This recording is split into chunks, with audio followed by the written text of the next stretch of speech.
জাতীয় সঙ্গীত পরিবর্তন করা যায় কিনা এমন প্রশ্ন করার আগে প্রশ্ন ওঠে, জাতীয় সঙ্গীত মূলত কী? জাতীয় সঙ্গীত হচ্ছে এমন একটি সঙ্গীত যা জাতির প্রতিনিধিত্ব করে এবং এটি সভা সমাবেশে দলীয়ভাবে গাওয়া হয়। এটি শুধু জাতির গৌরব ও মর্যাদার প্রতীকী নয়, বরং আন্তর্জাতিক পরিমণ্ডলে ও রাষ্ট্রীয় আচারে এর রয়েছে প্রতিনিধিত্বমূলক প্রয়োগ।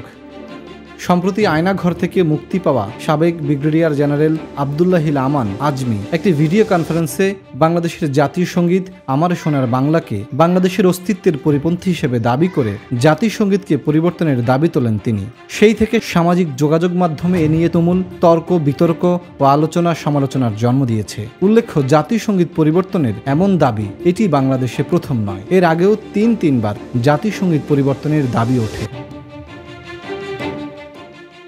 সর্বপ্রথম জাতীয় সঙ্গীত পরিবর্তনের চেষ্টা করে খন্দকার মোশতাক আহমেদ।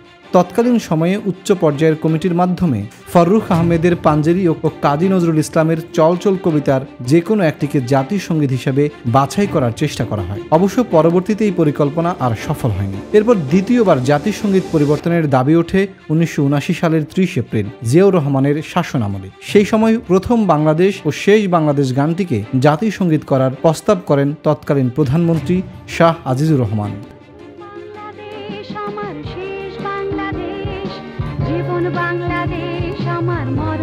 পরবর্তীতে 2002 সালের 19 মার্চ বিএনপি জামায়াত ক্ষমতাকালীন আবারও জাতীয় সঙ্গীত পরিবর্তনের প্রস্তাবনা দেয় তৎকালীন শিল্পমন্ত্রী মতিউর রহমান নিজামী ও সমাজ কল্যাণ মন্ত্রী আলী আহসান মোহাম্মদ মুজাহিদ। কিন্তু শেষমেশ শেষ সরকারের আমলেও ওই প্রস্তাবটি আর গৃহীত হয়নি।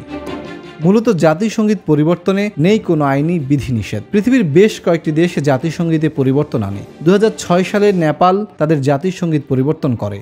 এছাড়া জার্মানির নাৎসিবাদকে উৎসাহিত করে বলে জার্মানির জাতীয় সঙ্গীতের বেশ কয়েকটি লাইন পরিবর্তন করা হয়। 2004 সালে সাদ্দামের মৃত্যুর পর সাময়িকভাবে নতুন জাতীয় সঙ্গীত বাছাই করে ইরাক। মজার বিষয়, এখনও তাদের এই জাতীয় সঙ্গীত নির্দিষ্ট হয়নি, তারা খুঁজছে। সম্প্রতি বাংলাদেশে বৈষম্য বিরোধী ছাত্র আন্দোলনে জাতীয় গীত ধন ধান্যে পুষ্পে ভরা ব্যাপকভাবে অনুপ্রেরণা জুগিয়েছিল আন্দোলনে। তাই অনেকেই এই গানটিকে জাতীয় সঙ্গীত হিসেবে চেয়ে সামাজিক যোগাযোগ মাধ্যমে ব্যাপক আলোচনা করছে।